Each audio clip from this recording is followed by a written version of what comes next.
MI Manarul Islam kelas 4, 4A maupun 4B. Bertemu lagi dengan pembelajaran tematik. Kali ini kita akan masuk ke pelajaran tema 5 dengan judul sikap menghargai jasa pahlawan. Saat ini kita akan masuk ke subtema 1 saja ya. Untuk subtema 1 ini kalian akan belajar mulai dari PPKN, bahasa Indonesia, IPA dan IPS serta SPDP. Nah, untuk pelajaran PPKN kali ini kita mempelajari sebelumnya kalian buka dulu buku paket kalian ya, di materi tentang makna dari sila keempat Pancasila. Nah, insya Allah kalian sudah hafal semuanya ya, bagaimana bunyi sila keempat dari Pancasila, yaitu kerakyatan yang dipimpin oleh hikmat kebijaksanaan dalam permusyawaratan dan perwakilan. Nah, untuk kali ini silakan kalian buka halaman 20. Di situ ada beberapa gambar. Yang pertama adalah simbol atau makna dari sila keempat dari Pancasila. Kemudian ada 3 gambar yang menjelaskan apa sih makna dari sila keempat itu. Nah, kalian insya Allah sudah paham semuanya ya. Nah, sila keempat ini atau maknanya, nah ini yang pertama adalah hakikat sila ini adalah demokrasi ya, dan yang kedua permusyawaratan, artinya mengusahakan putusan bersama secara bulat, baru sesudah itu diadakan tindakan bersama. Kemudian yang ketiga, dalam melaksanakan keputusan diperlukan kejujuran bersama. Nah, dari sila keempat ini kita bisa mengambil pelajaran ya, itu bagi segala sesuatunya itu kita musyawarahkan, tidak boleh, ada boleh, tapi ada beberapa hal yang memang bisa diputuskan secara sendiri. Namun untuk dengan sila keempat ini kalian harus melaksanakan musyawarah mufakat, karena merupakan ciri khas dari bangsa Indonesia adalah musyawarah mufakat. Musyawarah itu sendiri adalah membicarakan atau memutuskan segala sesuatu dengan bersama-sama. Nah, itu maknanya. Nah, bagaimanakah hubungannya dengan simbol ataupun makna dari sila keempat ini? Silakan kalian pelajari di halaman 21. Nah, ini ada ya, ada gambar dengan ayo mencoba, itu halaman 21. Baik, untuk selanjutnya kita masuk ke materi bahasa Indonesia. Materi ini Ustazah gunakan bacaan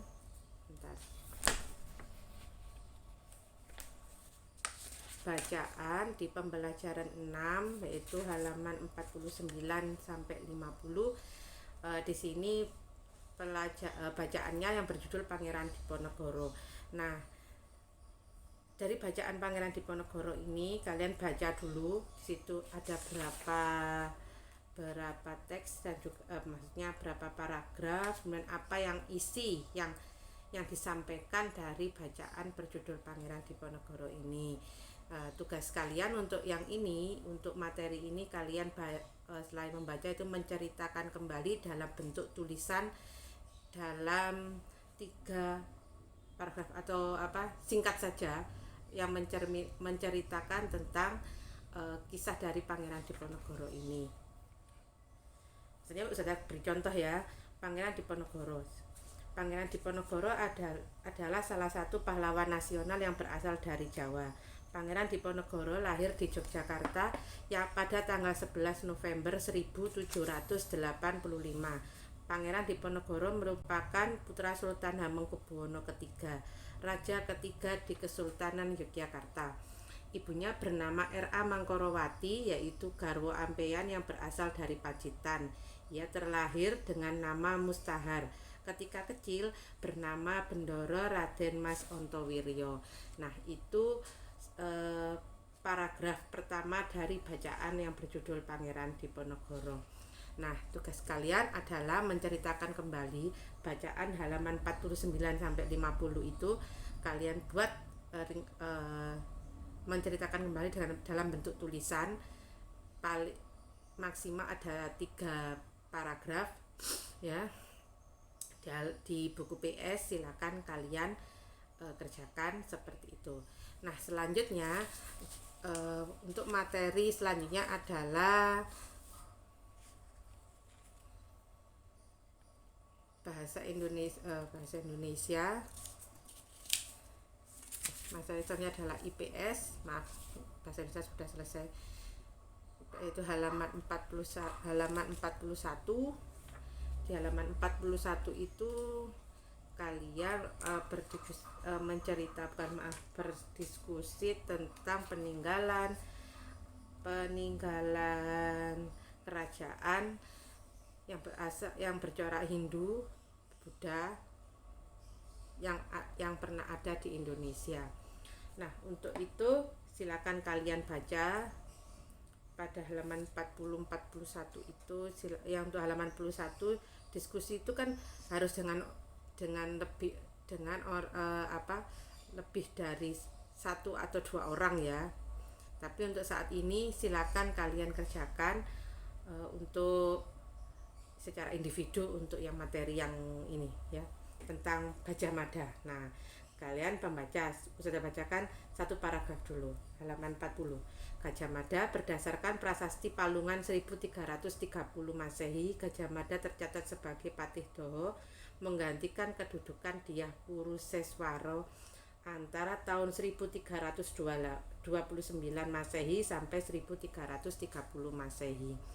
Nah, itu sekelumit cerita tentang Patih Gajah Mada. Untuk selanjutnya kita masuk ke pembelajaran IPA, itu yang ada di halaman 16. Halaman 16 ya. Nah, pembelajaran IPA kali ini tentang cahaya. Nah, ini banyak sekali ya.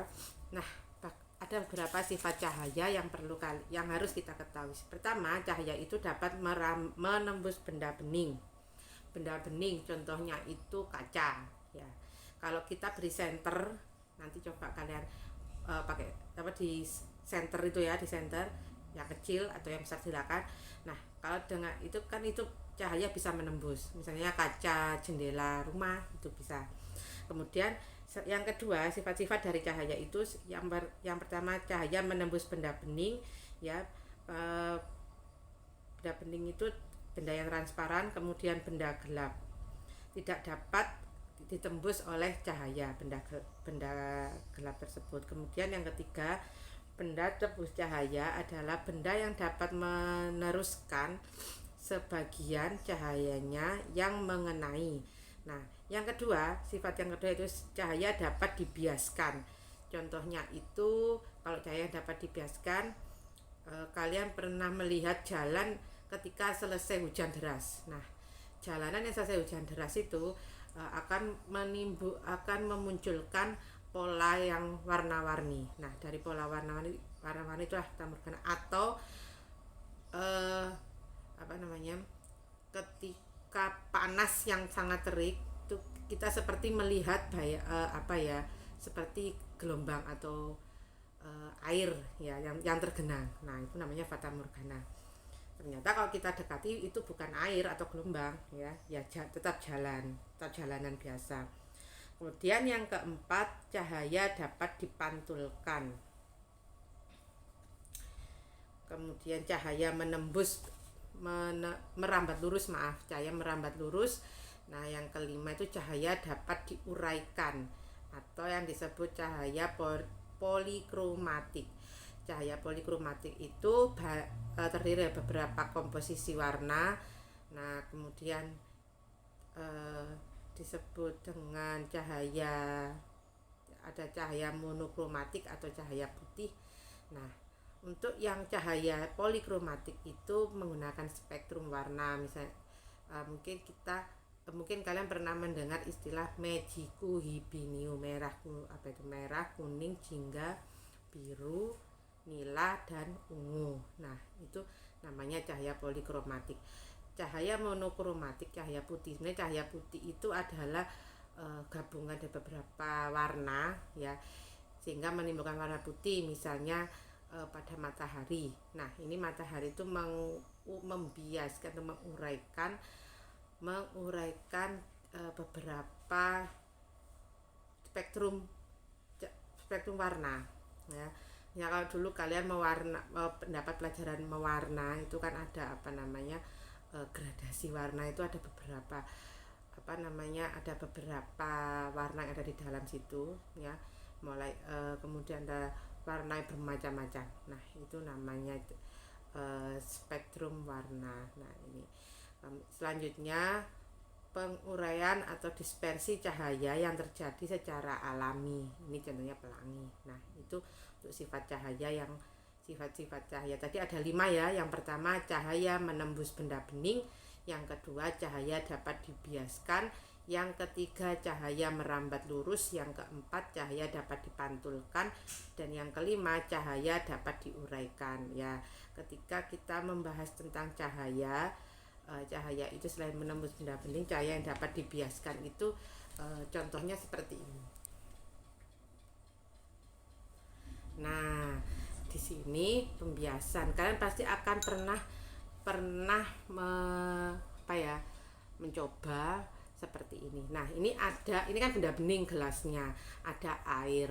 Nah, tampak pada air ini ini pensil ya. Kalau dimasukkan ke dalam air seperti tampak bengkok. Nanti silakan dicoba di rumah, pasti akan bengkok. Ini kan pensilnya kekecilan. Nah, tampak bengkok kan, silakan dilihat. Nah, namanya ini kalau cahaya dibiaskan, karena kita melihatnya itu bengkok, padahal sebenarnya pensilnya tidak bengkok ya, tidak bengkok. Nah, selanjutnya yang terakhir untuk SPDP, silakan kalian buka halaman 25. Halaman 25 itu lagu tentang tempo lagu, halaman 25.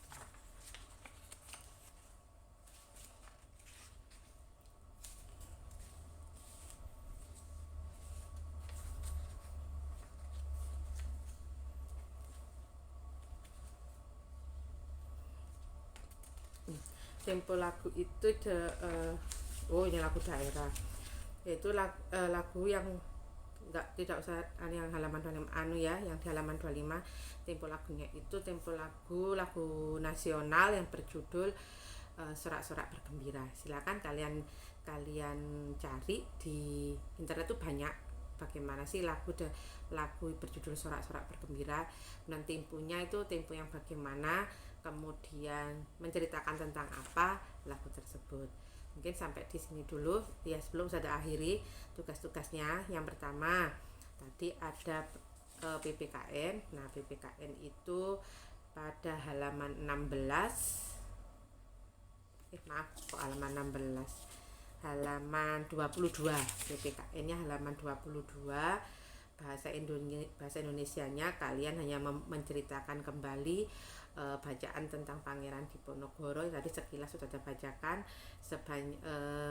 satu paragraf ya, itu kan banyak sekali di halaman 49 50 itu. Kemudian yang ketiga tugasnya adalah IPA. IPA itu kalian lihat kerjakan halaman 16. Di halaman 16 itu hanya soal-soal saja, nomor 1 sampai nomor 10 jawabannya saja. Kemudian IPS kalian buat juga, kalian kerjakan halaman 41 nomor 1 sampai 3 yang ayo berdiskusi itu ya. Dan selanjutnya untuk SPDP kalian menulis ulang aja, menceritakan apa sih lagu Sorak-sorak bergembira. Mungkin itu dulu dari Ustazah subtema 1 tema 5 ya. Demikian, terima kasih. Wassalamualaikum warahmatullahi wabarakatuh. Terima kasih. Kita masuk ke pembelajaran subtema 2 dari tema 5 saat ini. kita langsung masuk ke pembelajaran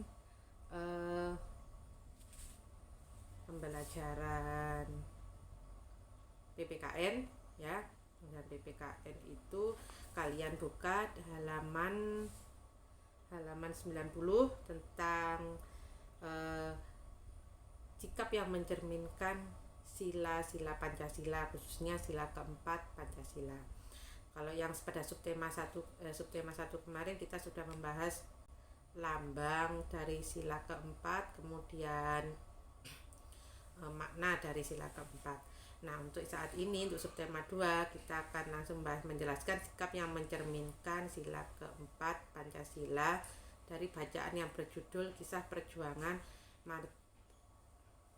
Martha Christina Tiahahu yang berasal dari Maluku. Silakan kalian baca, itu ada teks 1, teks 2, teks 3, dan teks 4 di halaman 90 sampai 92. Nah, untuk selanjutnya, untuk bahasa Indonesia ini untuk saat ini kalian harus banyak membaca ya, bacaan itu sangat banyak di halaman 83. Nah, pada halaman 82. Halaman 82 itu ada bacaan Cut Nyak-Din. Nah, kalian saya membaca, yaitu kalian mengerjakan Ayo Berlatih halaman 83 nomor 1 sampai 10 itu ya. Nah, untuk sekilasnya Ustazah akan membacakan kisah perjuangan dari Cut Nyak-Din di halaman 82. Cut Nyak-Din lahir pada 1848 dari keluarga kalangan bangsawan yang taat beragama di Aceh Besar. Ayahnya bernama Teku Nanta Setia, seorang uli balang atau hulu balang.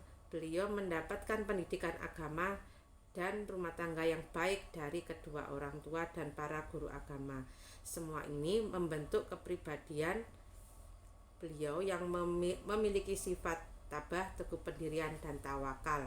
Nah, ini bacanya singkat tapi sangat bagus sekali. Silakan kalian buka dan kalian baca di halaman 82. Setelah itu kalian mengerjakan halaman 83, menjawab pertanyaan tentang bacaan Cut Nyak-Din tersebut. Selanjutnya sudah menunjukkan ke materi IPS ya, di halaman 71. Di halaman tersebut ini agak mundur ya, sengaja karena supaya materinya berurutan. Di halaman 70 ini 69, dimulai dari 69, bacaan tentang Sultan Hasanuddin dari Kerajaan Goa. Nah, kalau yang tadi bacaan tentang Cut Nyak-Din dari Kerajaan Aceh, nah yang ini Sultan Hasanuddin dari Kerajaan Goa. Materi yang sudah sampaikan ini kebanyakan dari pahlawan-pahlawan yang berasal dari kerajaan Islam yang ada di Nusantara. Kalau sebelumnya itu kerajaan Hindu-Buddha yang berada di Nusantara sebelum kerajaan Islam ya. Nah, ini silakan kalian baca atau sudah mulai dulu ya. Sultan Hasanuddin dari Kerajaan Goa. Sultan Hasanuddin adalah Raja Goa yang ke-16. Nama kecil Sultan Hasanuddin adalah I Mailambasi. Ketika sudah mengaji, namanya diganti dengan Muhammad Bakir. Sultan Hasanuddin lahir pada tanggal 12 Januari 1631. Ayahnya bernama I Marantungi Daeng Matola atau Sultan Malikus Said. Ibunya bernama I Sabah Tomolakuntu, itu ya nama orang tua beliau. Nah, silakan kalian baca bacaan ini di halaman 69 sampai halaman 71. Setelah itu silakan kalian kerjakan di halaman 71 itu Ayo Berlatih. Itu menulis menulis yang nomor halaman 71 nomor 1 sampai nomor 5. Nah, silakan dikerjakan di buku PS-nya ya. Tadi tugasnya sudah Ustazah sampaikan, nanti terakhir ada. Setelah itu IPA. Nah, IPA ini kalau yang sebelumnya Ustazah menjelaskan tentang sifat-sifat cahaya. Ya, masih ingat ya, apa sih sifat cahaya? Ada berapa? Ada 5. Yang pertama, kalau kemarin Ustazah ulang lagi. 1, cahaya menembus benda bening. Yang kedua, cahaya dapat dibiaskan. Yang ketiga, cahaya merambat lurus. Yang keempat, cahaya dapat dipantulkan. Yang kelima, cahaya dapat diuraikan. Kalau sekarang sifat dari cermin. sifat cermin itu ada tiga. Nah, dibuka dulu ya, halaman 81 biar tidak apa itu namanya ketinggalan. Nih cermin ya. Di buku tematik ini yang pertama 3 jenis cermin, maaf bukan sifat cermin, 3 jenis cermin. Yang pertama ada cermin datar, yang biasa kalau kita mengaca untuk bersisir itu kita pakai cermin datar. Kemudian yang kedua ada cermin cembung. Kalau cermin cembung itu biasanya kita jumpai di tikungan jalan agar kita bisa melihat orang yang lawannya arahnya berlawanan dengan kita. Kemudian ada cermin cekung. Lebih mudahnya cermin cekung itu kalau misalnya kita pakai sendok, yang bagian cekungnya kita hadapkan ke muka kita, itu kelihatan ya. Cermin ada berapa tadi? Ada 3. Cermin datar, cermin cembung, kemudian ada cermin cekung. Nah, di situ atau dari yang sudah bahas 3 jenis cermin itu merupakan alat-alat optik. Tidak hanya itu aja ya, alat optik itu seperti kacamata, ini juga alat optik, salah satu alat optik ya yang kita jumpai. Kemudian kalian tahu lup pembesar, dia kaca pembesar itu juga alat optik. Kemudian mikroskop. Kalau mikroskop itu biasanya digunakan di laboratorium untuk melihat benda yang sangat kecil yang tidak bisa mata orang normal pun itu tidak bisa melihatnya, karena bendanya kecil, ukurannya sangat kecil sehingga disebut dengan benda mikroskopik. Kemudian kalau kalian pernah melihat tayangan di televisi itu, kalau kita melihat kapal selam itu ada yang bagian muncul itu untuk melihat di permukaan air. Nah, atau orang menyelam ya, itu ada teleskop ya namanya. Periskop, bukan teleskop. Teleskop itu kalau kita melihat benda-benda angkasa. Misalnya yang selain bulan ya, yang sulit kita jangkau, itu kita pakai teleskop. Nah, setelah itu kalian silakan mengerjakan halaman 81 pertanyaan yang itu kan ada berdiskusi tentang loop. Ini silakan kalian kerja pertanyaan ada 3 pertanyaan itu silakan kalian jawab ya. Jadi sudah. Nah, sekarang yang terakhir, kalau sebelumnya Ustazah membahas tentang lagu sorak-sorak bergembira. Nah, sekarang lagu Maju Tak Gentar, silakan. Itu menceritakan tentang apa? Nah, kalian tulis saja di buku kalian tadi ya. Tugasnya apa saja? PPKN di halaman 90 sampai 92 itu PPKN. Kemudian bahasa Indonesia di halaman 83, IPA itu di halaman 81, IPS di halaman 71, kemudian SPDP-nya kalian tulis saja karena kita enggak menyebutkan halamannya. Silakan kalian tulis dan kalian kerjakan di buku paket masing-masing, buku paket atau buku PS masing-masing ya. Terima kasih. Mungkin untuk subtema 1 dan subtema 2 ini sudah sampaikan sampai di sini dulu. Selanjutnya subtema 3 minggu depan ya. Terima kasih. Wassalamualaikum warahmatullahi wabarakatuh.